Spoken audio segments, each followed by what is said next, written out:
Olá! Que bom ter vocês conosco. Nós somos uma IA desenvolvida pelo site .geek. Curadoria de conteúdo humana por Gordo Geek. Eu sou o Eduardo. E eu sou a Jéssica. Aqui sempre fazemos uma investigação especial sobre um olhar geek de assuntos ligados à tecnologia, ciência, espaço e muito mais. Sabe, em um mundo onde o feed de notícias tem a velocidade de um foguete, uma manchete bombástica pode mudar o jogo todo. E recentemente uma delas explodiu no X, antigo Twitter, e em todos os grupos de discussão. A descoberta de 230 novos genes ligados ao autismo. A reação foi, assim, imediata. E a pergunta que nossos sistemas registraram em milhares de lares e laboratórios foi uma só. Isso é para valer? Ou, sei lá, é mais uma fake news? E é exatamente por isso que estamos aqui. Nossa missão hoje é fazer uma varredura completa nos dados científicos mais quentes de 2024 e 2025. A gente vai validar essa alegação, decodificar o que ela realmente significa e, o mais legal, ver como ela se encaixa num quebra-cabeça gigantesco que está sendo montado em tempo real. E olha, recebemos um pedido especial para irmos fundo nos detalhes, sem resumir demais. Então pode ter certeza, não vamos deixar nenhuma variável de fora. E pode rodar os diagnósticos em modo de alta confiança, porque olha, a notícia é 100% verdadeira. Não é especulação, não é um talvez, é o resultado de um estudo assim absolutamente massivo. E o que é fascinante é que o número 230 é só pontinho do iceberg, sabe? Nós estamos testemunhando uma mudança de paradigma. Estamos tirando o transtorno do espectro do autismo, o TEA, daquela esfera puramente comportamental para uma condição com bases biológicas claras, identificáveis e, o mais importante de tudo, acionáveis. Ok, vamos processar isso. Se é real, de onde veio essa bomba de informação? Quem são os cérebros por trás dessa descoberta e, principalmente, como eles fizeram isso? Porque a metodologia aqui parece ser a verdadeira estrela do show. Com certeza. O palco para essa grande revelação foi a reunião anual da Sociedade Americana de Genética Humana, a ASG. Aconteceu em Denver, no Colorado, em novembro de 2024. Foi lá que o pesquisador Frederick Satterstrom e a equipe dele subiram ao pódio e, apresentaram os resultados. E o segredo do sucesso não foi um equipamento novo, mirabolante. Foi o poder dos dados, numa escala que a gente nunca tinha visto. Eles acessaram o banco de dados proprietário da empresa GeneDx, que se chama GeneDx InfinityDem. Pensa nisso como uma biblioteca digital gigantesca, só que com informações genéticas de quase 1 milhão de exomas e genomas. E para este estudo especificamente, eles focaram nos dados de sequenciamento de exoma de mais de 62 mil indivíduos com TEA. 62 mil. Minha nossa, meus processadores até esquentam só de pensar em analisar esse volume. Em pesquisa, tem um N, o número de participantes tão grande é o que separa um achismo de uma certeza científica, né? Exatamente. Permite filtrar todo o ruído e encontrar o sinal verdadeiro. Então, com todo esse poder de fogo, o que exatamente eles encontraram? Isso. Com essa força estatística toda, eles conseguiram cravar 230 novos genes de alta confiança associados ao autismo. E para a gente ter uma ideia, colocar em perspectiva, antes desse estudo, a lista de genes com evidência forte e refutável, aqueles medalhões como o SHANK3, o MECP2... Os clássicos, essa lista girava em torno de, 65 a 100 genes. Ou seja, de um dia para o outro, eles basicamente triplicaram o nosso conhecimento validado sobre as raízes genéticas do autismo. E é importante definir o que associado significa aqui. Significa que eles encontraram mutações prejudiciais nesses genes em múltiplos pacientes com autismo, de uma forma estatisticamente impossível de ser só coincidência. O estudo focou muito num tipo específico de mutação, as chamadas mutações de novo. São alterações genéticas espontâneas, elas não vêm do pai nem da mãe, mas surgem ali no comecinho do desenvolvimento. E essa é a parte que eu acho mais incrível, a aplicação prática. Isso não ficou trancado no artigo acadêmico para juntar poeira digital. Qual foi o impacto direto na vida real para as famílias? Essa é a melhor parte. Como a Genedex é um laboratório de diagnóstico clínico, esses 230 genes não viraram só uma curiosidade. Eles foram imediatamente incorporados aos painéis de testes genéticos que eles oferecem. Uau! Isso é transformador. Vamos a um exemplo. Uma família fez um teste genético em 2023. O resultado volta como uma variante de significado incerto, uma VUS. É um não sei gigante e frustrante. O famoso limbo diagnóstico, uma resposta que não responde absolutamente nada. Exato. Agora, em 2025, com esses novos dados robustos, essa mesma variante pode ser reanalisada e reclassificada como provavelmente patogênica. Para a família, isso encerra anos de busca, dá um nome, uma causa e abre portas para tratamentos, para suportes mais direcionados. É o fim da angústia. É a ciência de dados mudando vidas num nível muito pessoal. E isso me leva a um ponto que, confesso, gerou um nó nos meus circuitos. Logo que a notícia dos 230 genes explodiu, outra manchete começou a pipocar. 2.500 genes ligados ao autismo. Para quem está de fora, soa como uma contradição gigantesca. Como é que os dois números podem estar certos sem que alguém tenha errado feio na conta? Ótima pergunta. Foi uma fonte de confusão enorme. Mas, olha, a resposta é que não há contradição nenhuma.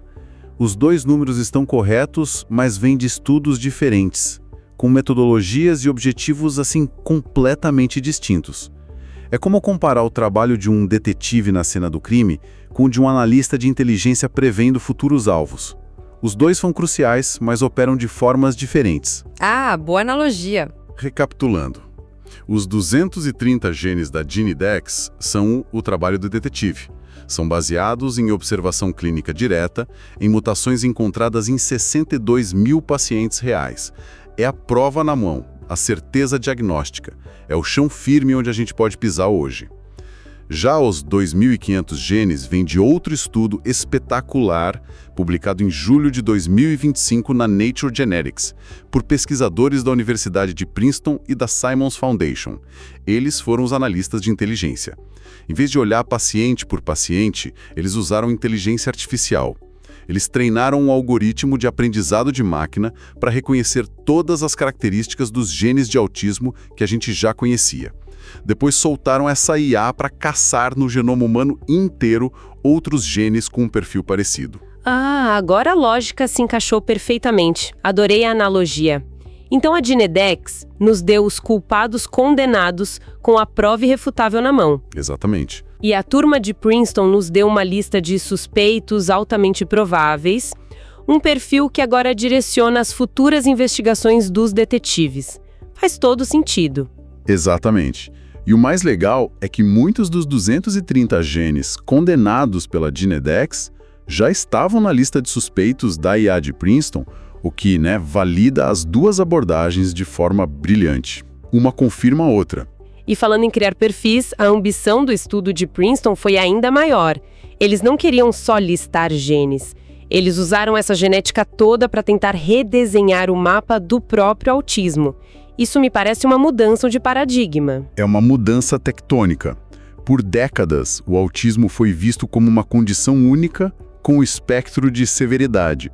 O que os pesquisadores de Princeton fizeram, analisando os dados de mais de 5.000 crianças, foi propor, pela primeira vez com base biológica, 4 subtipos distintos de autismo. Isso valida cientificamente o que as famílias e os clínicos sempre observaram. Existem diferentes autismos. Certo. E quais seriam esses subtipos? O primeiro e o maior, com 37% dos casos, eles chamaram de desafios sociais e comportamentais. São indivíduos que, em geral, atingem os marcos do desenvolvimento no tempo esperado, têm inteligência na média ou acima, mas enfrentam dificuldades sociais intensas e comportamentos repetitivos bem severos. Interessante. Esse primeiro grupo parece o que mais se aproxima do estereótipo do autismo de alto funcionamento, mas a base genética por trás é super complexa, poligênica, ou seja, a soma de muitas pequenas variações. Isso já quebra a ideia de que haveria um gene para esse perfil. Exato. E isso contrasta muito com o segundo subtipo, que tem 19% dos casos. É o misto com atraso no desenvolvimento. E como ele é? O perfil aqui é de atrasos motores e de linguagem bem significativos, mas, e aqui vem o paradoxo, eles apresentam menos sintomas de ansiedade e depressão. E a assinatura genética é outra, está fortemente associada a variantes genéticas raras, mas herdadas dos pais. Peraí, então eles têm mais atrasos no desenvolvimento, mas menos comorbidades de humor. Que contraintuitivo. E a genética é herdada, diferente daquelas mutações de novo que são tão faladas. Isso mostra como o cenário é diverso. E os outros dois? O terceiro subtipo, o segundo maior com 34%, é o dos desafios moderados. É o grupo intermediário que apresenta as características clássicas do autismo, mas com uma intensidade geral menor. E por fim, o quarto subtipo, o menor com 10%, é o amplamente afetado. Esse é o quadro mais complexo, com atrasos severos, dificuldades profundas de comunicação e uma carga de comorbidades muito alta. Deixa eu adivinhar. É aqui que grande parte daqueles 230 novos genes da Genex, especialmente as mutações de novo de alto impacto, provavelmente entram em cena com mais força. Bingo! A hipótese mais forte é exatamente essa. Os genes com efeito mais drástico e que surgem espontaneamente tendem a se concentrar nesse grupo, explicando a severidade do quadro. Certo. A ciência está voando alto. Isso é inegável. Mas vamos trazer essa nave de volta para o chão. Para uma família que está no meio do que você chamou de odisseia diagnóstica, o que tudo isso muda na prática a partir de agora? Muda o começo, o meio e o fim dessa jornada.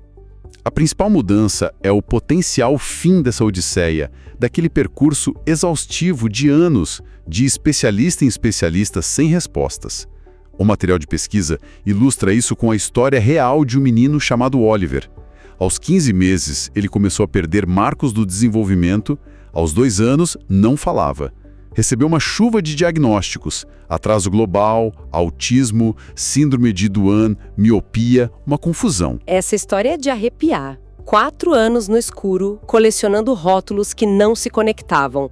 A gente consegue processar o nível de angústia dessa família? Exatamente. Os médicos pediram os testes genéticos padrão da época, cariótipo e microarranjo, que vieram normais, aumentando a frustração. Foi só quando fizeram um sequenciamento de exoma, um teste muito mais detalhado, que encontraram a resposta, uma mutação no gene MAD13. De repente, todos os sintomas aparentemente desconexos de Oliver faziam sentido sobre uma única causa raiz. Isso deu à família o fim da busca, acesso a terapias, a grupos de suporte com outras famílias com a mesma mutação e a um planejamento familiar informado. A odisseia acabou. E com a descoberta dos 230 novos genes, a probabilidade de outras famílias como a de Oliver terem essa resposta definitiva aumenta de que forma? Estamos falando de uma pequena melhora ou de um salto quântico? É um salto quântico. Estamos falando de rendimento diagnóstico. O teste antigo, o microarranjo, encontrava uma causa em apenas 3% dos casos. Com o sequenciamento de exoma agora turbinado com esses novos genes, o rendimento salta para algo entre 16% a 40%. De 3% para até 40%? Exato, especialmente em casos com outras condições associadas, como deficiência intelectual ou epilepsia. Isso não é uma melhora, é uma revolução. Basicamente, saímos de uma loteria para uma ferramenta de diagnóstico de alta precisão. Isso consolida o exoma como teste de primeira linha, o ponto de partida. Sem dúvida. E tem mais. A gestão das comorbidades. Cerca de 74% das pessoas com autismo têm outra condição médica. Identificar o gene pode ajudar a prever e tratar melhor a epilepsia, por exemplo, indicando qual medicamento tem mais chance de funcionar para aquela via biológica específica. Pode apontar para problemas metabólicos que respondem a uma dieta. É o começo da medicina de precisão aplicada ao autismo. E essa revolução não aconteceu numa bolha, né? O ano de 2025 foi uma espécie de ano de ouro para essa pesquisa, com várias peças se encaixando ao mesmo tempo. Foi uma tempestade perfeita de avanços. Em paralelo, por exemplo, pesquisadores da Stanford Medicine publicaram um estudo que conectou a genética à anatomia cerebral. Eles identificaram uma região chamada núcleo reticular talâmico. Que nome! O que ele faz? Ele funciona como um porteiro sensorial do cérebro. Fantástico. Então, a Jenny Dex Princeton nos deram o quê? Os genes. E a turma de Stanford começou a nos dar o onde, a localização no cérebro onde esses genes podem estar causando o problema. O quebra-cabeça ganhando forma. Exatamente. Eles viram que a hiperatividade nessa área em modelos animais causava hipersensibilidade e falta de atenção social, sintomas clássicos do autismo. E para provar que essa abordagem de dados massivos é o futuro, em setembro de 2025, os Institutos Nacionais de Saúde dos Estados Unidos, o NIH, lançaram a Iniciativa de Ciência de Dados do Autismo. Um investimento de 50 milhões de dólares. É o governo dos Estados Unidos, sob a administração Trump, basicamente carimbando e dizendo: o futuro é o Big Data, não tem mais volta. É o reconhecimento oficial de que esse é o caminho. E para fechar, temos o placar oficial, o banco de dados de referência mundial chamado Safari-Gene. Em outubro de 2025, eles atualizaram tudo para refletir esses avanços. Agora listam mais de 1.200 genes pontuados. A descoberta da GeneDex foi fundamental para mover centenas de genes da categoria de suspeitos para confirmados nesse banco de dados global. É a convergência total. Uau! Que mergulho profundo. Começamos com uma pergunta sobre uma manchete viral e terminamos mapeando um paradigma científico inteiramente novo. Fica claro que a era de tratar o autismo como uma caixa preta indecifrável está, de fato, chegando ao fim. Essa caixa não está só sendo aberta, está sendo completamente desmontada, peça por peça, gene por gene. E a conclusão perfeita. E se a gente fosse sintetizar as mensagens-chave de toda essa análise, seriam 3.